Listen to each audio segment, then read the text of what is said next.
Hello everyone and welcome to 9 Inch Charge. Last week I went to Reading Warfare with Dan from the 2Ps. We just hopped in the car and went on a bit of a road trip. Reading Warfare, for those of you who don't know, is a game show for miniature wargaming that has over 70 different traders there, representing all different companies and all different scales and all kinds of different games, and it's just really fantastic. We go every single year, and it just got me thinking when looking at all the different variety of models and things there. Am I stuck in a Citadel bubble, and are all my groups and chats and socials a bit of an echo chamber just for Games Workshop, and should I be branching out a bit more? So I wanted to talk to you about that, and I wanted to talk to you about some of the traders that I saw in particular that I thought were fantastic. But of course, just before I get into that, I do want to shout out our Christmas charity raffle, which is to help buy some eye gaze technology for children with a locked-in diagnosis at the New Sibling School so that they're able to communicate, play games, access the internet, and just join in with the other children there. It's a really fantastic and worthwhile cause. Tickets are £5 and you can win one of our many fantastic prizes, including a Warhammer Start Collecting Box of your choice, various miniatures, a rule set for Burning Sands the Skirmish game, and a spot on one of our Hobby Hangout live streams. Thank you so much to everyone who's donated so far. We've just hit the £100 mark and I'm really blown away that in the first 4 days, we've managed to achieve so much. But the raffle is going all the way up until Christmas when the winners will be announced. So if you haven't yet bought a ticket, please consider doing that. And good luck if you do. So Reading Warfare this year was at Royal Ascot, and it's a venue I've never been to before, and I was really impressed with it. It was massive, spacious, lots of room for all the traders, lots of room for tournaments, lots of room for display boards. And as I said, it just really opened my eyes to the fact that I'm kind of always talking about Games Workshop, I'm always talking about Age of Sigmar and Warhammer Fantasy Battles, and I do absolutely love those things. But there is a massive world of hobby out there that I was completely closed off to, I suppose, and all the different scales and things like that. I was a bit like a kid in a sweet shop, I've got to be honest, and pretty much the first stall that I went up to was the Plastic Soldier Company, and they were selling a Battle of Britain board game that comes with a big map of Britain, all the different radar posts and things like that. The game is played over 4 turns, each one reflecting a day of the Battle of Britain, and then you get 6mm planes, and there were 6mm Spitfires and 6mm Hurricanes in the box.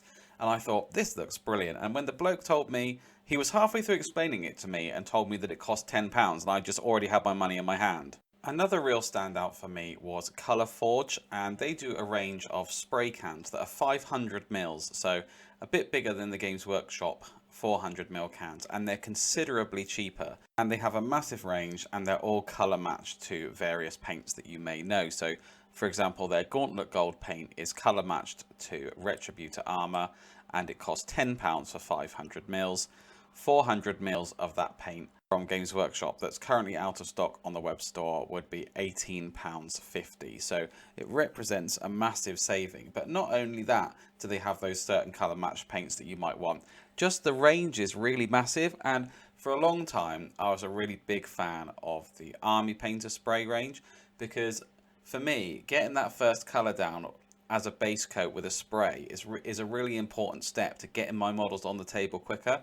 And now that I've found them, this Colour Forge range, I'm just looking through it as I speak. There's just page after page, and they're all the paints are £10 or less in some cases. It's just really sort of blown my mind, really, that there is this facility to be able to get almost any colour straight away and be able to know that it's going to colour match the paint range that I already own. Because I have found that with some of the paints from Army Painter, they're not always a correct match, but these really are. They're very, very close.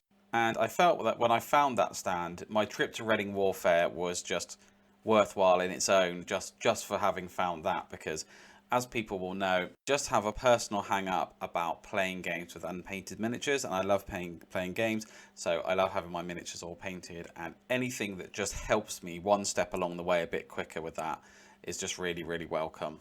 The other thing that they have alongside of the traders is lots of big display boards and display games and games that you can go and have a try, and they're all different kinds of things.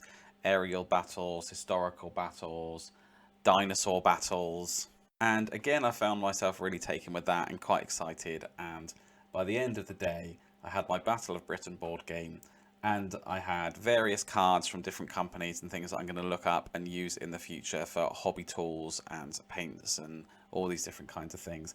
And also from Warlord Games, I had a samurai starter army that contains over 100 samurai. I don't know quite what I'm going to do with them when they're painted. There was some really nice terrain from Blots, so maybe I'll get some MDF terrain and just have a little bit of a diorama or a board set up where I can just admire them. I don't know that I'm going to get into the game as such, but the models were just so cool. I was just quite taken by them. But that was my experience of Reading Warfare. As I said, just really blown away, and I know I can in particular just get stuck focused on one thing and not looking really outside of that at all. You know, this is just one of many shows that go on all over the country and all over the world, and there was over 70 traders just there, and there's so much going on in this hobby of ours that is outside of, I guess, what we're used to, and I think it's just really cool sometimes to embrace a bit of that. And it really did open my eyes. As I said, I do go to Reading Warfare every year. It was cancelled last year, and I think I'd just forgotten really how much there is and how many small businesses and small traders there are making excellent products that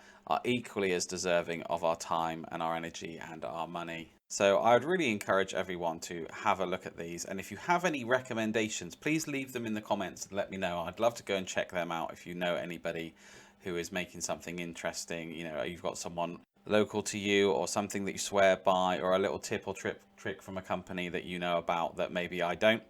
But I would definitely say that Colourforge, Blots and the Plastic Soldier Company were standouts for me, and I hadn't heard of Colourforge before or the Plastic Soldier Company. I was aware of Blots. But anyway, I just wanted to share that with you because I found the day really great. I had a great time, had a few laughs, come back with a box full of soldiers, and you can't really ask for more. I'm sure Games Workshop and Citadel and Age of Sigmar and Fantasy are always going to be home for me, but I was really happy with the purchases that I got. I'm going to be painting some up on the stream, so come and check that out, and I will catch you next time.